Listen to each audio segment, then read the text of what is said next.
Class 12th maths chapter 10 vector algebra. पिछली video में miscellaneous exercise के क्वेश्चन नंबर 1 to 9 कंप्लीट हो गए हैं। इस वीडियो में miscellaneous exercise chapter 10 question number 10 से आगे देखते हैं हम इसमें। ठीक है, क्वेश्चन नंबर 10 में क्या है, the two adjacent sides of a parallelogram are 2i - 4j + 5k and i - 2j - 3k find the unit vector parallel to its diagonal. Diagonal के पैरेलल यानी इसमें डायगोनल पहले हमें पता करना है, उसके बाद कह रहा है ऑल्सो फाइंड इट्स एरिया। देखो एक पैरेललोग्राम होगा इस तरीके से, ठीक है, थोड़ा सही है ऐसे। ये एक पैरेललोग्राम है, इसमें कह रहा है to adjacent sides of parallelogram. देखो ये जो पैरेललोग्राम है इसकी कोई सी दो एडजेसेंट साइड, एक तो ये है और एक ये है ना। तो ये जैसे 2i - 4j + 5k, एक तो ये साइड है और ये वाली है i - 2j - 3k। ठीक है, ये क्वेश्चन में दे रखा है। तो ये अगर पैरेललोग्राम है तो इसका जो डायगोनल होगा वो कुछ इस तरीके से होगा, ऐसे AC डायगोनल होगा। तो हमें इसमें डायगोनल के पैरेलल यूनिट वेक्टर फाइंड करना है। तो देखो ये एक ट्रायंगुलर लॉ इसमें लगेगा, जैसे ये AB वेक्टर है, ये BC वेक्टर है, तो इसका डायगोनल हो जाएगा AC वेक्टर। ठीक है, तो हम इसमें लिखें, जैसे हम इसको साइड को लिख रहे हैं, A vector equal 2i - 4j + 5k and दूसरी साइड इसकी B vector i - 2j - 3k दिया है। A वेक्टर इसको मान लिया और इसको B वेक्टर मान लिया। तो इसमें डायगोनल वेक्टर, पहले डायगोनल पता करना है। ठीक है, डायगोनल वेक्टर क्या होगा, तो ट्रायंगुलर लॉ इसमें हमें AC फाइंड करना है, तो AB + BC इक्वल होगा AC। तो डायगोनल हो जाएगा A वेक्टर + B वेक्टर। ठीक है, अब दोनों वेक्टर्स को ऐड करो, इस दोनों को ऐड करेंगे तो 2 + 1 हो जाएगा ये 3i - 4 - 2 हो जाएगा 6j, 5 - 3 हो जाएंगे 2k। ठीक है, ये डायगोनल वेक्टर हो गया, इसको C वेक्टर मान लिया मैंने। और इसमें कह रहा है find the unit vector parallel to its diagonal, diagonal के पैरेलल। ठीक है, ये जो डायगोनल वेक्टर है अब इसका यूनिट वेक्टर में कन्वर्ट करना है, यूनिट वेक्टर। तो इसके लिए क्या होगा, C vector upon magnitude of C vector. तो इसको यूनिट में कन्वर्ट करते हैं, 3i - 6j + 2k। ठीक है, अपॉन में इसका मैग्नीट्यूड रखेंगे, 3² - 6² + 2²। तो ये हो जाएगा 3i - 6j + 2k अपॉन 3 का स्क्वायर हो जाएगा 9, 6 का स्क्वायर 36 और 2 का स्क्वायर 4। 36 + 4 हो जाएंगे 40 + 9 49, 7 हो गया।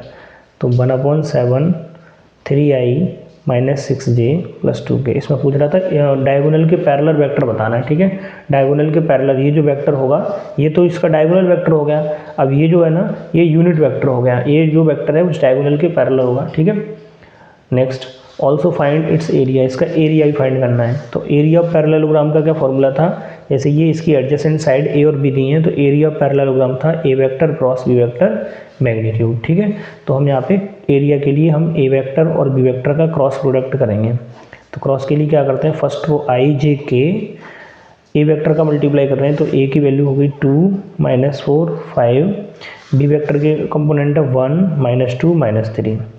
तो इसमें i फर्स्ट रो इसको बंद करेंगे, 4 3 = 12, 5 2 = 10 प्लस का हो जाएगा -j, इसको करेंगे 3 2 = 6, 1 का 5 में करेंगे 5 प्लस k, 2 2 = 4, इसका करेंगे 4 1 = 4 -+4। तो ये 10 + 12 हो जाएगा 22i, ये -6 और 5 -11, तो ये +11j, 4 - ये तो 0 हो जाएगा 0k। ठीक है, ये A क्रॉस B हो गया, A vector cross B vector. हमें चाहिए इसका एरिया, एरिया ऑफ पैरेललोग्राम। तो इसका फॉर्मूला क्या होता है, A vector cross B vector magnitude. तो हमने A क्रॉस B तो ये निकाल ही लिया है, इसका बस मैग्नीट्यूड निकालना है। तो ये एरिया बन जाएगा मैग्नीट्यूड के लिए 22² + 11²।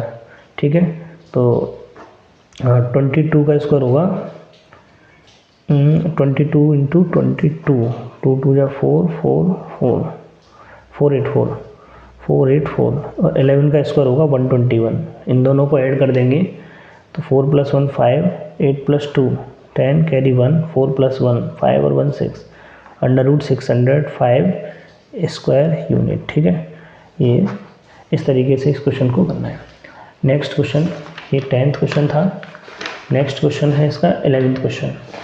देखो 11th क्वेश्चन में क्या करना है, so that the direction cosine of a vector, direction cosine of a vector equally incline to the axis this are, मतलब ये बताना है कि एक वेक्टर है जो एक्सिस के साथ ओ एक्स, मतलब x axis by axis Z axis के साथ इक्वल एंगल बना रहा है, तो उसके डायरेक्शन कोसाइन ये होंगे। पीछे क्वेश्चन था ये, ठीक है। जैसे ये कोई कार्टेशियन प्लेन है इस तरीके से, x axis by axis Z axis, और ये कोई वेक्टर है, ठीक है। तो ये वेक्टर जो है ना वो एक्स के साथ, बाई के साथ और जेड के साथ इक्वल एंगल बना रहा है, ठीक है। तो ये गिवन है alpha equal beta equal gamma. ये तो जानते होंगे, अल्फ़ा एक्स के साथ एंगल बनता है उसको अल्फ़ा, बाई के साथ बीटा, जेड के साथ गामा। तो ये क्वेश्चन में दे रखा है कि जो वेक्टर है वो एक्स एक्सिस के साथ, बाई के साथ और जेड के साथ इक्वल एंगल बना रहा है। तो ये हो गया इसका अल्फ़ा बीटा गामा, ये तीनों इक्वल है। इन सबको मैं मान लेता हूँ थीटा के इक्वल, ये सभी इक्वल हैं तो इसको मान लिया थीटा, ठीक है। अब देखना ये कॉस अल्फ़ा बीटा गामा हो गया। इसके डायरेक्शन कोसाइन जो होंगे, एक रिलेशन होता है डायरेक्शन कोसाइन जो होते हैं ना, cos square alpha, cos square beta, cos square gamma, इनके स्क्वायर्स का सम 1 होता है। डायरेक्शन कोसाइन के स्क्वायर का सम हमेशा 1 होता है। तो ठीक है, अब इसमें देखो कॉस स्क्वायर अल्फ़ा, अल्फ़ा की वैल्यू, अल्फ़ा को ये सब इक्वल है तो इसको थीटा मान लिया, कॉस स्क्वायर थीटा, ये भी कॉस स्क्वायर थीटा और ये भी सब इक्वल है, इक्वल्स टू 1। तो ये हो जाएगा 3 cos square theta equals to 1, ये 1 2 3 हो गया। तो कॉस स्क्वायर थीटा इक्वल 3 इधर पहुँच जाएगा 1/3, कॉस थीटा इक्वल, ये स्क्वायर है, स्क्वायर ट्रांसफर करेंगे इस पर रूट आ जाएगा, तो ये 1/√3 प्लस माइनस, ठीक है। कॉस थीटा आ गया।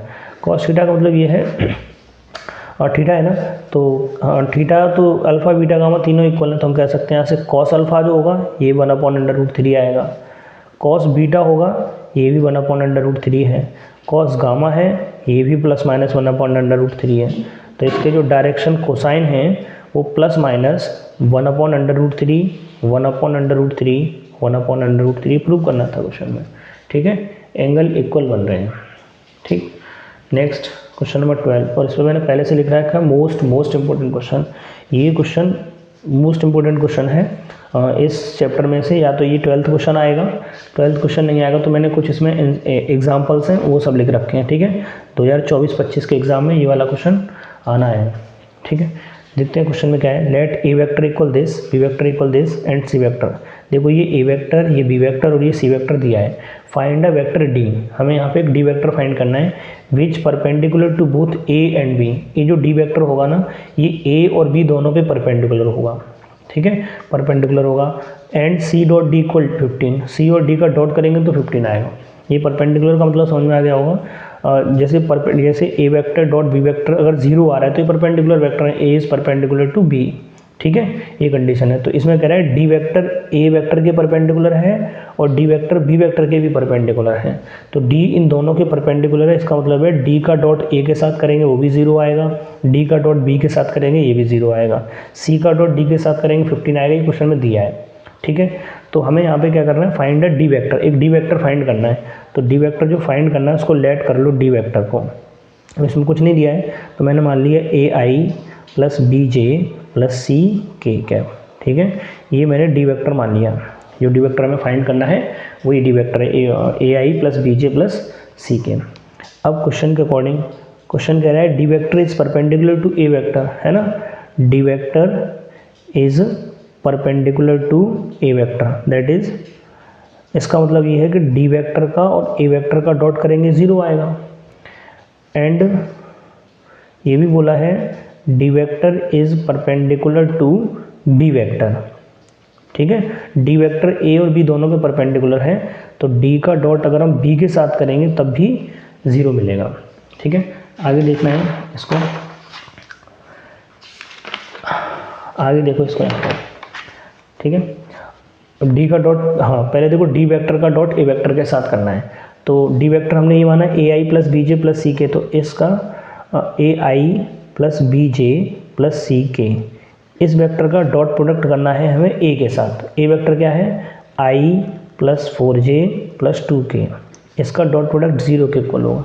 अब डॉट प्रोडक्ट तो आता है आई को आई के साथ, जे को जे के साथ, के को के के साथ, तो इसको यहाँ 1 के साथ करेंगे तो ए बी को करेंगे प्लस के 4b, सी को 2 के साथ करेंगे तो 2c इक्वल्स टू 0, ये फर्स्ट इक्वेशन है। ठीक है, ऐसे ही डी का डॉट प्रोडक्ट बी के साथ करना है, तो डी जो है ना वो हमने माना है A I plus B J plus C के, इसका डॉट प्रोडक्ट करना है बी के साथ, तो बी वेक्टर है 3i minus 2j plus 7k equals to 0। तो अब इसका डॉट करेंगे तो 3a हो जाएगा, ये यहाँ इसका डॉट करेंगे माइनस के 2b, इसका करेंगे 7c इक्वल्स टू 0, ये सेकंड इक्वेशन। ठीक है, ये फर्स्ट इक्वेशन। सेकंड इक्वेशन यहाँ इस कंडीशन से d is perpendicular to A and B.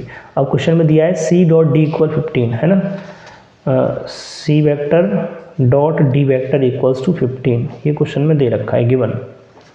तो c और d का डॉट करो, देखो c वेक्टर इसमें ये था 2i माइनस जे प्लस 4k, इसका डॉट करना है d के साथ ai plus B J plus C के इक्वल्स टू 0। अब इसका डॉट प्रोडक्ट देखते हैं।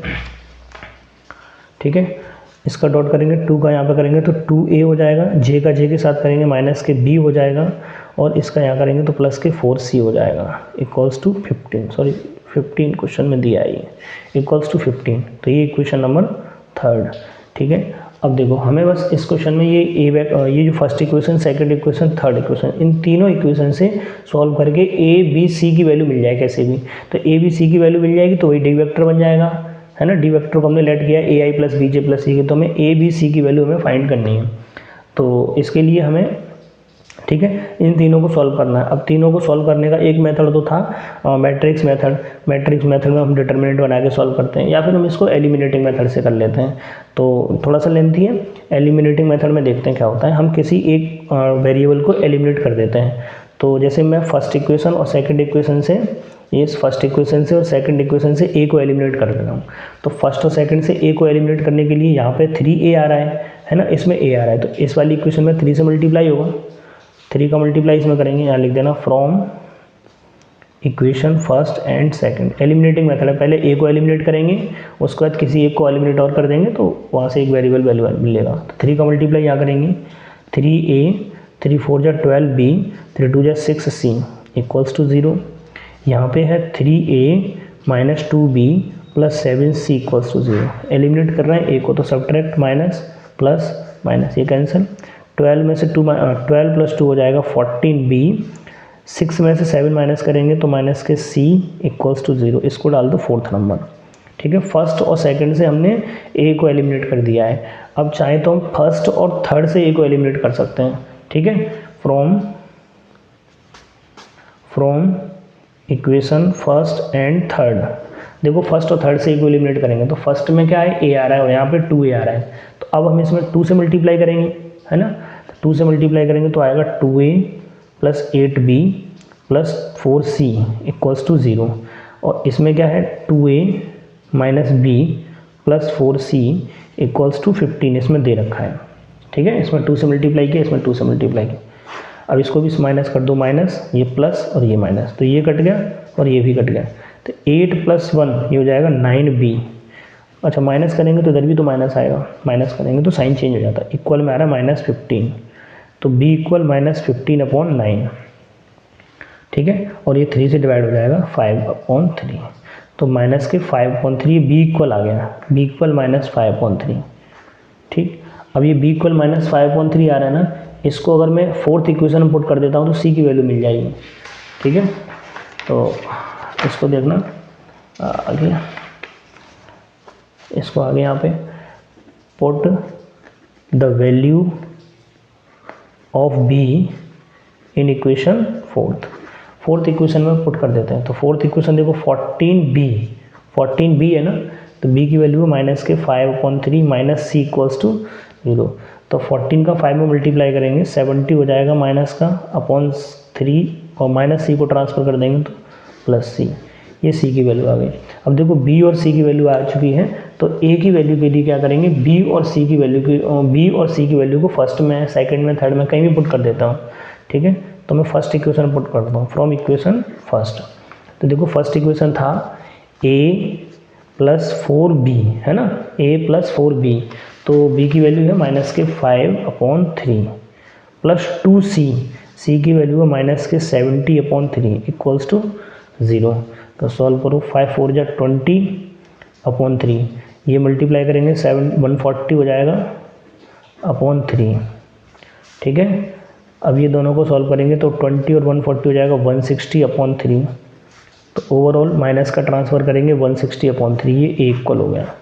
अब ए मिल गया, बी मिल गया, सी मिल गया, तो जो हमें डी वेक्टर फाइंड करना था वो ये आ जाएगा। डी वेक्टर मैंने जो लेट किया था वो ये था ए I plus B J plus C के, ये लेट किया था, है ना। तो ए की वैल्यू कितनी है 160/3 आई, फिर बी की वैल्यू माइनस के 5/3 जे, सी की वैल्यू आ रही है माइनस के 70/3 के। तो इस क्वेश्चन में जो डी वेक्टर फाइंड करना था वो कुछ इस तरीके से आएगा। ठीक है, इंपॉर्टेंट क्वेश्चन है ये, सॉल्व करने का थोड़ा तरीका देखना है, सबको समझना है सॉल्व करने का इसको।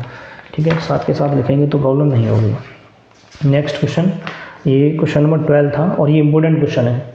ठीक, नेक्स्ट क्वेश्चन 13, इसमें देखना है the scalar product of the vector I plus J plus के। स्केलर प्रोडक्ट यानी डॉट प्रोडक्ट करना है। ठीक है, स्केलर प्रोडक्ट या डॉट प्रोडक्ट एक ही बात है। तो स्केलर प्रोडक्ट करना है इस वेक्टर का, किसके साथ करना है, with a unit vector along the sum of the vector. मतलब एक यूनिट वेक्टर होगा, किसके अलोंग होगा, sum of the vector this and this, मतलब इन दोनों के सम जो होगा ना, इनका सम, इनके सम को यूनिट वेक्टर में कन्वर्ट करना है, उसका डॉट प्रोडक्ट इसके साथ करना है। आगे बोल रहा है इज इक्वल्स टू 1। ठीक है, तो सबसे पहले हमें इन दोनों वेक्टर्स का सम करना है, ये जो वेक्टर्स दिए हैं इनको ऐड करना है। ठीक है, इसको यूनिट वेक्टर में कन्वर्ट करना है। या तो जैसे मैं क्या कर रहा हूँ, इसको वेक्टर के फॉर्म में लिख देता हूँ। जैसे ये वेक्टर है आई प्लस जे प्लस के, ये तो ए वेक्टर मान लिया मैंने इसको, और ये दोनों को बी और सी मान लेता हूँ। ठीक है, 2i plus 4j minus 5k and C vector ये हो गया lambda I plus 2j plus 3k। ठीक है, अब क्वेश्चन देखो क्या कह रहा है, स्केलर प्रोडक्ट करना है इसका, यानी ए वेक्टर का स्केलर प्रोडक्ट करना है, इन दोनों के सम जो होगा ना, बी वेक्टर और सी वेक्टर का सम होकर जो वेक्टर बनेगा उसके यूनिट वेक्टर का करना है। ठीक है, तो हमें यहाँ पे सम करना है, sum of B vector and C vector. ये बी वेक्टर और सी वेक्टर को ऐड करो, तो इसको ऐड करेंगे 2 प्लस ई, तो ये 2 प्लस लैम्डा आई हो जाएगा, इसे और इसे ऐड करेंगे 4 प्लस 2 6j हो जाएगा, माइनस 5 प्लस 3 हो जाएगा माइनस के 3k। ठीक है, ये इनका सम हो गया। अब इसका डॉट प्रोडक्ट करना है इसके यूनिट वेक्टर से। ठीक है, तो अब इसको यूनिट वेक्टर बनाओ, ये सम ऑफ वेक्टर बी प्लस सी हो गया। अब इसका यूनिट वेक्टर बनाना है, तो यूनिट वेक्टर में क्या होता है, जैसे 2 प्लस लैम्डा आई 6j माइनस 3k, ये जो है अपॉन में इसका मैग्नीट्यूड आएगा। तो मैग्नीट्यूड क्या रहेगा, 2 plus lambda square plus 6 square plus minus 3 square, ये इसका यूनिट वेक्टर हो गया। 2 plus lambda I plus 6j minus 3k upon में ये 2 प्लस लैम्डा स्क्वायर, यहाँ पे देख लेंगे 6 का स्क्वायर हो जाएगा 36 और 3 का स्क्वायर 9, दोनों को ऐड करेंगे 45। इतना ही छोड़ दो थोड़ी देर के लिए, ये यूनिट वेक्टर हो गया। अब क्वेश्चन के अकॉर्डिंग, क्वेश्चन क्या कह रहा था, scalar product of this vector, इस वेक्टर का जो है ना हमें स्केलर प्रोडक्ट करना है, किसके साथ, with a unit vector along the sum of this and this, मतलब इन दोनों के सम का यूनिट वेक्टर। तो इन दोनों को पहले मैंने सम ऐड किया है और उसको यूनिट वेक्टर बनाया है। अब इस यूनिट वेक्टर का डॉट प्रोडक्ट करना है या स्केलर प्रोडक्ट करना है इसके साथ। ठीक है, तो इसके साथ इसका डॉट प्रोडक्ट करना है, आई प्लस जे प्लस के, इसका डॉट करना है इसके साथ 2 प्लस लैम्डा आई 6j माइनस 3k अपॉन में क्या रहेगा, अंडर रूट के अंदर 2 प्लस लैम्डा स्क्वायर प्लस 45। ठीक है, इसका डॉट प्रोडक्ट हो गया। आगे कह रहा है dot product is equals to 1, इसका जो डॉट प्रोडक्ट होगा वो किसके इक्वल होगा, 1 के इक्वल होगा। बस यहाँ से सॉल्व करते हैं, डॉट प्रोडक्ट करो, आई को आई के साथ पहले इसका करेंगे तो ये 2 प्लस लैम्डा हो जाएगा, यहाँ भी 1 है, 1 का करेंगे तो 6 हो जाएगा, यहाँ भी 1 है तो इसका करेंगे माइनस के 3 अपॉन में अंडर रूट के अंदर 2 plus lambda square plus 45 equals to 1। ठीक है, आगे इसको हम इधर ट्रांसफ़र कर देंगे, ये 2 प्लस लैम्डा 6 में से 3 माइनस होगा तो 3 बचेगा, ये इधर ट्रांसफ़र हो जाएगा under root 2 plus lambda square plus 45। तो ये लैम्डा 3 प्लस 2 हो जाएगा 5 अंडर रूट के अंदर इसका होल स्क्वायर खोल दो, a प्लस बी का होल स्क्वायर, तो a square plus B square plus 2ab, तो ये 4 लैम्बडा प्लस 45। ठीक है, अब तो ये सिंपल है कैलकुलेशन, स्क्वायरिंग बोथ साइड। ठीक है, बोथ साइड स्क्वायर करेंगे तो इधर हो जाएगा लैम्बडा प्लस 5 स्क्वायर, और इधर स्क्वायरिंग करेंगे तो रूट हट जाएगा, तो यहाँ बचेगा lambda square plus 4 lambda, 45 plus 4 हो जाएगा 49। ठीक है, 45 प्लस यहाँ a प्लस बी का whole square, a square plus B square plus 10 lambda, lambda square plus 4 lambda plus 49। Lambda square से लैम्बडा स्क्वायर कैंसिल हो जाएगा, आगे 10 lambda minus 4 lambda one side करो इक्वल 49 माइनस 25, ये माइनस करेंगे 6 lambda, 9 minus 5 4, और 4 minus 2 2 24, lambda equal 6 से divide कर देंगे 4 टाइम, लैम्बडा इक्वल्स टू 4। ठीक है, एक बार फिर से इसको रिपीट करके वीडियो को देख लेंगे तो क्लियर हो जाएगा। Next question 14, question number 14, if A vector B vector C vector are mutually perpendicular to vector. देखो A vector B vector C vector are mutually perpendicular, mutually का मतलब एक दूसरे को परपेंडिकुलर है, जैसे कार्टेशियन प्रोडक्ट होता है, जो कार्टेशियन प्लेन में होता है एक्स एक्सिस वाई एक्सिस और जेड एक्सिस आपस में राइट एंगल बनाते हैं, तो वैसे ही A vector B vector C vector आपस में परपेंडिकुलर हैं, इक्वल मैग्नीट्यूड, और इनके मैग्नीट्यूड भी इक्वल है, so that A plus B plus C is equally inclined to this vector.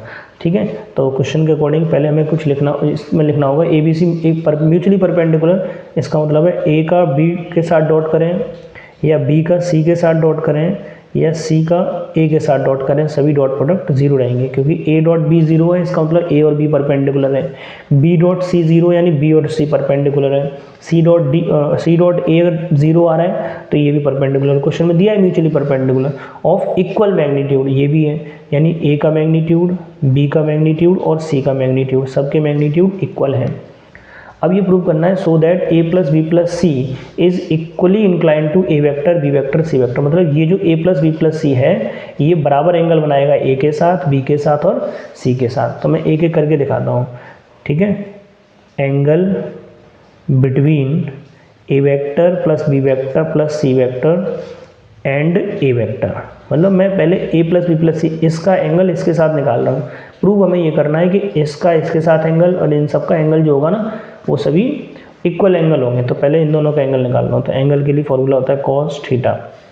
Formula क्या रहता है, जैसे मैं फॉर्मूला लिखता हूँ एक बार, एंगल बिटवीन टू वेक्टर्स, जैसे ये ए वेक्टर है और ये बी वेक्टर है, तो इन दोनों के बीच में अगर एंगल निकालना है तो फॉर्मूला रहता है A dot B upon magnitude of A magnitude of B, इस तरीके से रहता है। तो हम इन दोनों के बीच में एंगल फाइंड कर रहे हैं, तो A plus B plus C dot A vector upon में रहेगा इसका मैग्नीट्यूड, तो ऐसे लिख सकते हैं A vector plus B vector plus C vector magnitude और यहाँ पे ए वेक्टर मैग्नीट्यूड, ये एंगल का हम। अब इसका डॉट प्रोडक्ट करो, तो ए का डॉट ए में करेंगे, ए पहले यहाँ पे होगा, A vector dot A vector, फिर यहाँ होगा B dot C, sorry B dot A, फिर इसका यहाँ डॉट होगा तो ये हो जाएगा सी डॉट ए, अपॉन में A vector plus B vector plus C vector magnitude A vector magnitude. तो ये देखो A vector magnitude A dot A जो है, यहाँ देख लो, ए डॉट ए को लिख सकते हो A magnitude square, B dot C, B dot A और सी डॉट ए ये सब जीरो हो जाएंगे, अपॉन में magnitude of A plus B plus C and magnitude of A. ठीक है, तो यहाँ पे अकेला ये बचेगा, इससे इसको हम कैंसिल भी कर सकते हैं, इससे ये कैंसिल हो गया, तो ऊपर बचेगा कॉस थीटा इक्वल, इसका जो एंगल है ऊपर आ रहा है ए मैग्नीट्यूड और नीचे आ रहा है magnitude of A plus B plus C. ठीक है, ये इसका एंगल आ रहा है, या कॉस इनवर्स में लिख सकते हैं पहला एंगल। अब दूसरा एंगल भी जब हम इन दोनों के बीच में निकालेंगे, ए प्लस बी प्लस सी का एंगल बी के साथ निकालेंगे तब भी इतना ही आएगा, इसका एंगल इसके साथ निकालेंगे तब भी आएगा। देखो angle between A vector plus B vector plus C vector and B vector, अब मैं इसका एंगल बी के साथ निकाल रहा हूँ, तो दूसरा एंगल क्या रहेगा कॉस थीटा 2। इन दोनों के बीच में एंगल निकालना है, तो A plus B plus C इसका डॉट करेंगे बी वेक्टर के साथ, अपॉन में रहेगा magnitude of A B C and magnitude of B. तो करो इसका डॉट यहाँ करेंगे ना तो ये हो जाएगा ए डॉट बी, फिर इसका डॉट यहाँ करेंगे तो ये हो जाएगा बी डॉट बी, फिर इसका डॉट यहाँ करेंगे तो ये हो जाएगा C dot B upon A magnitude, B magnitude, C magnitude और नीचे आ रहा है बी मैग्नीट्यूड। ठीक है, तो इसको लिख देना बी मैग्नीट्यूड, कोई दिक्कत नहीं। अगली लाइन में ए डॉट बी जीरो हो जाएगा, ए डॉट बी कुछ ऊपर परपेंडिकुलर थे तो A dot B zero, B dot C zero, C dot A zero, तो ये भी जीरो, ये भी जीरो, बी डॉट बी बचेगा। इसको हम बी मैग्नीट्यूड स्क्वायर लिखेंगे और नीचे ए मैग्नीट्यूड, बी मैग्नीट्यूड, सी मैग्नीट्यूड और मैग्नीट्यूड ऑफ बी, तो इससे इसका स्क्वायर भी कैंसिल हो जाएगा। तो ऊपर बच रहा है बी मैग्नीट्यूड अपॉन ए प्लस बी प्लस सी मैग्नीट्यूड। ठीक है, अच्छा देखना वैसे एंगल थोड़ा सा डिफरेंट लग रहा होगा, यहाँ ए मैग्नीट्यूड आ रहा है, यहाँ बी मैग्नीट्यूड आ रहा है। तो क्वेश्चन में ये भी दिया था इक्वल मैग्नीट्यूड, ए मैग्नीट्यूड, बी मैग्नीट्यूड, सी मैग्नीट्यूड सब इक्वल है, तो इस बी को भी ए लिख सकते हैं। तो यहाँ पे जो बी मैग्नीट्यूड है वो आ जाएगा A magnitude upon A vector plus B vector plus C vector magnitude. तो अब देखो ये जो एंगल है और ये एंगल दोनों इक्वल आए हैं। फिर से मैंने क्या किया था, इसमें ए प्लस बी प्लस सी का एंगल निकाला था ए वेक्टर के साथ, तो ये आ रहा है। इसका एंगल निकाला बी के साथ, तब भी यही आ रहा है। ऐसे ही इसका एंगल हम इसके साथ निकालेंगे तब भी इतना ही आएगा। ठीक है, इसको ये वाला जो तीसरा पार्ट है ना, A plus angle between A vector plus B vector plus C vector and C vector, इसका एंगल हम सी के साथ वो खुद कर रहे हैं। दो पार्ट मैंने इसमें से कर दिए हैं। Next question 15, next question 15। ठीक है, 15 क्वेश्चन में देखो, prove that A plus B dot A plus B is equals to A square plus B square. मतलब ये जो है ना ये A square plus B square if and only if A and B are perpendicular, ये इसके equal तभी हो सकता है जब ए और बी परपेंडिकुलर हों। ठीक है, जबकि इसमें दे रखा है ए और B not equals to zero. देखो इसमें दिया है A plus B dot A plus B is equals to A magnitude square and B magnitude square, ये क्वेश्चन में दे रखा है। और ये बताया कि ये प्रूव करिए कि ये इसके इक्वल तभी होगा जब ए और बी आपस में परपेंडिकुलर होंगे। ये इसके इक्वल तभी हो सकता है जब ये परपेंडिकुलर हो। तो मैंने इसको इन दोनों को इक्वल रखा है। अब मैं यहाँ प्रूव करता हूँ कि ए और बी आपस में परपेंडिकुलर है। ठीक है, तो डॉट प्रोडक्ट करेंगे तो पहले ए का डॉट ए में होगा, फिर ए का डॉट बी के साथ होगा ए डॉट बी, फिर बी का डॉट ए के साथ होगा तो बी डॉट ए, फिर बी का डॉट बी के साथ होगा तो बी डॉट बी इक्वल में A magnitude square B magnitude square. ठीक, अच्छा ये ए डॉट ए है तो ये ए मैग्नीट्यूड स्क्वायर हो गया। ए डॉट बी को ए डॉट बी रहने दो, बी डॉट ए को ए डॉट बी लिख सकते हैं, कम्यूटेटिव होता है। बी डॉट बी हो जाएगा B magnitude square equal A magnitude square B magnitude square. ठीक है, अब ए मैग्नीट्यूड से ए कैंसिल हो जाएगा, बी से बी कैंसिल हो जाएगा, ए बी हो जाएंगे 2a dot B equals to zero. 2 को ट्रांसफ़र करेंगे तो a dot B equals to zero. A और बी का डॉट प्रोडक्ट ज़ीरो आ रहा है, इससे क्या मिलेगा, ए और बी का डॉट प्रोडक्ट अगर ज़ीरो है तो कह सकते हैं हम a is perpendicular to B vector. ठीक है, डॉट प्रोडक्ट जहाँ भी जीरो हो जाएगा वो परपेंडिकुलर ही होगा, तो इसको हम इस तरीके से कर सकते हैं। Next question 16, if theta is the angle between two vector a vector and b vector then a dot b is greater than equals to 0 only when। अच्छा देखो थीटा एक एंगल है दो वेक्टर के बीच में, a डॉट बी जो है वो ग्रेटर देन 0 है, ऐसा कब हो सकता है। अच्छा देखना, जैसे एंगल के लिए क्या होता था formula cos theta equal a vector dot b vector upon magnitude of a and magnitude of b, ये कंडीशन होती है। यहाँ से अगर हम इसको इधर ट्रांसफ़र कर दें तो ये हो जाएगा a magnitude B magnitude cos theta equal A dot B. ठीक है, नाउ अब इसमें जो कंडीशन दी है उसका यूज़ करो। देखो इसमें कंडीशन दी है A dot B is greater than equals to 0। A dot B करेंगे तो ये 0 से बड़ा हो जाएगा। ठीक है, तो यहाँ पे देखो इसको, ए डॉट बी इसमें 0 से बड़ा है, तो ए डॉट बी की वैल्यू क्या है, A magnitude B magnitude cos theta greater than equals to 0, ये 0 में चला जाएगा तो cos theta greater than equals to 0। अच्छा कॉस थीटा 0 से बड़ा कब होगा, यानी कॉस थीटा की वैल्यू 0 से बड़ी है यानी पॉजिटिव है।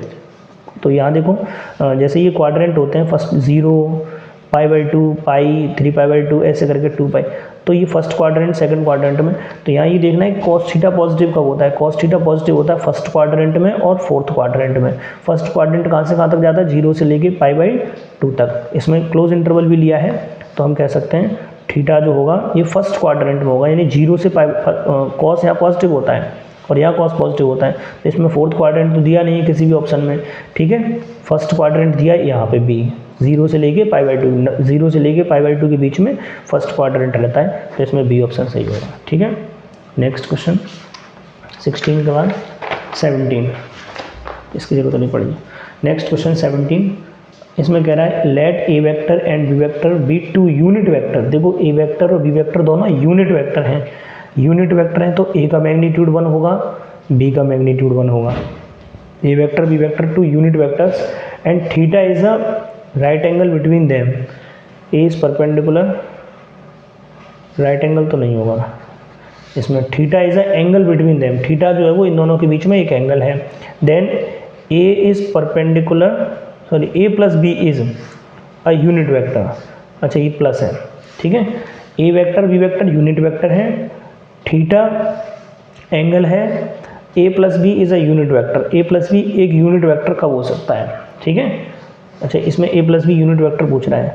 A vector plus B vector unit vector है तो इसका मैग्नीट्यूड 1 रहेगा, ठीक है। अभी देखता हूँ ये राइट एंगल होगा या नहीं, ठीक है। इस ए प्लस बी इक्वल 1, अब स्क्वायरिंग करेंगे अगर हम इसकी, तो ये A plus B magnitude square equals to 1।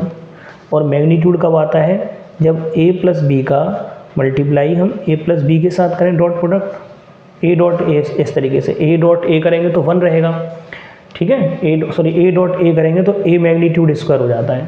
तो ऐसे ही इसका मैग्नीट्यूड स्क्वायर है तो इसको डॉट कर दिया। अब डॉट करेंगे तो पहले ए का ए के साथ करेंगे ए डॉट ए, फिर ए का बी के साथ करेंगे ए डॉट बी, फिर बी का ए में करेंगे तो बी डॉट ए, फिर बी का बी में करेंगे तो बी डॉट बी, ठीक है, इक्वल्स टू 1।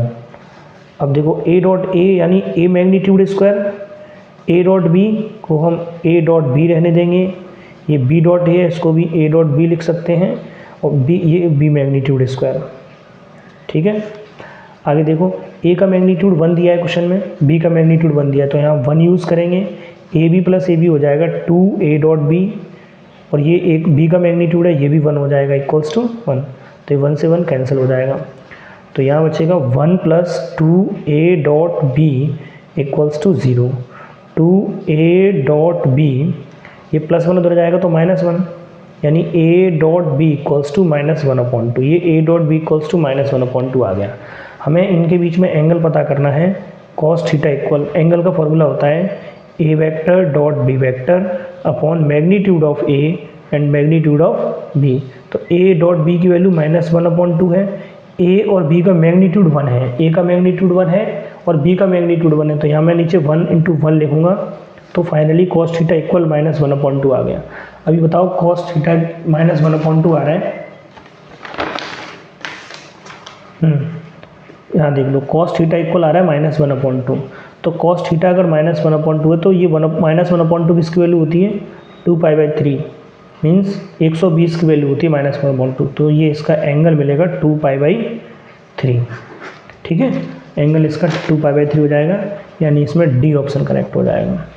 नेक्स्ट क्वेश्चन इसका 18, मोस्ट इंपोर्टेंट क्वेश्चन है ये, ऑब्जेक्टिव क्वेश्चन मोस्ट इंपोर्टेंट है ये एग्जाम में आता है हर बार, ठीक है। The value of this I dot J cross के, जे डॉट आई क्रॉस के डॉट जे क्रॉस, मतलब इसको चेंज करके भी दे सकता है, के को आगे लिख के जे को पीछे लिख के, ऐसा नहीं कि इसका आंसर रट लें, क्वेश्चन को समझना है। क्रॉस प्रोडक्ट भी है इसमें, डॉट प्रोडक्ट भी है। तुम पहले क्रॉस प्रोडक्ट कुछ इस तरीके से बताया, आई जे और के, एक साइकिल होती है, आई का अगर जे के साथ क्रॉस करेंगे तो के आंसर आएगा, जे का के साथ क्रॉस करेंगे तो आई आंसर आएगा, के का अगर आई के साथ करेंगे ना तो आंसर जे आएगा, के और आई का करेंगे तो आंसर जे आएगा। इस तरीके से बताया मैंने। तो यहाँ देख लो, अगर कहीं उल्टा हो जाता है ये, कहीं अगर साइकिल चेंज हो जाती है, जैसे जे का के में करेंगे तो आई आएगा, के का जे में करेंगे तो माइनस आई आएगा। तो यहाँ देखो इस क्वेश्चन में आई डॉट जे क्रॉस के, देखो जे का क्रॉस के साथ कर रहे हैं, तो जे का क्रॉस के साथ कर रहे हैं तो आई आंसर मिलेगा। इसका आंसर क्या मिलेगा, आई प्लस जे। आई क्रॉस के, देखो आई का क्रॉस जे के के साथ कर रहे हैं, तो ये आई का क्रॉस उल्टा कर रहे हैं, आई का क्रॉस के साथ करेंगे तो आंसर माइनस जे आएगा, उल्टा है ना। वैसे हम इसमें देखें तो के का आई के साथ हो रहा है, यहाँ आई प्लस के, आई क्रॉस जे, देखो आई का क्रॉस जे के साथ कर रहे हैं, तो आई का क्रॉस अगर जे के साथ करेंगे और सीधा कर रहे हैं तो प्लस का आंसर के आएगा।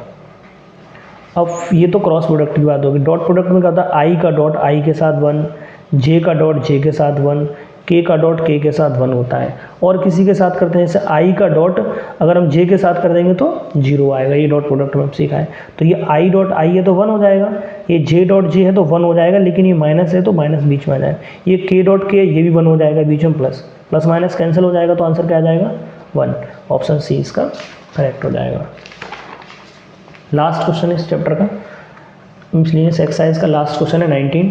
If theta is the angle between any two vectors A vector and B vector, then A dot B magnitude equal A cross B magnitude, इन दोनों के मैग्नीट्यूड इक्वल है, थीटा पूछ रहा है क्या होगा, ठीक है। ए डॉट बी का मैग्नीट्यूड और ए क्रॉस बी का मैग्नीट्यूड इक्वल आ रहा है, तो देखो दोनों दिए, डॉट प्रोडक्ट भी दिया है, क्रॉस प्रोडक्ट भी दिया है, तो मैं दोनों फॉर्मूलों का यूज़ करूँगा। एक फॉर्मूला होता है कॉस थीटा, एंगल निकालने के लिए cos theta equal A vector dot B vector upon magnitude of A vector magnitude of B vector. एक तो फॉर्मूला ये होता है।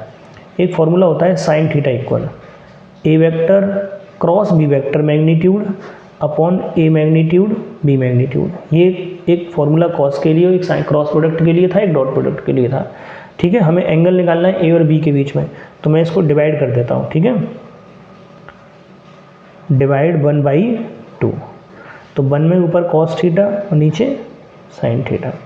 तो कॉस की वैल्यू देखो क्या है, A vector dot B vector upon A magnitude B magnitude, sine की वैल्यू क्या थी, A vector cross B vector magnitude upon A magnitude B magnitude. तो इससे तो ये कैंसिल हो जाएगा, तो ऊपर आ जाएगा A vector dot B vector, नीचे ए क्रॉस बी मैग्नीट्यूड, ठीक है। ये कॉस अपॉन साइन हो जाएगा cot theta, cos upon sine cot हो गया। अच्छा ये देखो ए डॉट बी, नीचे तो देखो आ रहा है A vector cross B vector, ऊपर आ रहा है A dot B. Dot product है, स्केलर क्वांटिटी होगी, ठीक है। ये डॉट प्रोडक्ट है तो ये स्केलर क्वांटिटी होगी, हम इसको ए डॉट बी इस तरीके से लिख सकते हैं, और ये इससे कैंसिल हो जाएगा, अगली लाइन में काटना। ये ए डॉट बी है ना, क्वेश्चन में दिया है ए डॉट बी का जो मैग्नीट्यूड है वो ए क्रॉस बी के मैग्नीट्यूड के इक्वल है। ये A dot B cross product है तो इसको ऐसे भी लिख सकते हैं, ठीक है। तो ऊपर आ जाएगा A vector cross B vector magnitude, नीचे आ जाएगा A vector cross B vector magnitude, और इससे ये कैंसिल हो गया, यानी कॉट थीटा इक्वल आ गया 1। और कॉट में जो 1 होता है ये कॉट π/4 की वैल्यू है, तो यहाँ से एंगल आ जाएगा π/4, ठीक है। बी ऑप्शन इसका करेक्ट है। इस तरीके से चैप्टर 10 की मिसलेनियस एक्सरसाइज कंप्लीट हो गई है। और इसमें जो मैंने इस मिसलेनियस एक्सरसाइज में क्वेश्चन नंबर 12 कराया है वो भी इंपॉर्टेंट है, मोस्ट इंपॉर्टेंट। ये क्वेश्चन नंबर 19 इसके ऑब्जेक्टिव इंपॉर्टेंट क्वेश्चन है। आगे कुछ एक्स्ट्रा क्वेश्चंस लिख रखे हैं मैंने, जो अगली वीडियो में आएंगे। ये क्वेश्चंस ऐसे होंगे, इनमें से कोई 1-2 क्वेश्चंस बोर्ड में 100% आएंगे। जैसे ये क्वेश्चन है ना, एग्जाम्पल है ये क्वेश्चन है, ये क्वेश्चन लगभग हर साल आता है, और ठीक है। तो ये क्वेश्चंस मैं अगली वीडियो में कराने वाला हूँ, तो ठीक है। तब तक इसको कंप्लीट करो, 10th चैप्टर को सभी को। Thank you.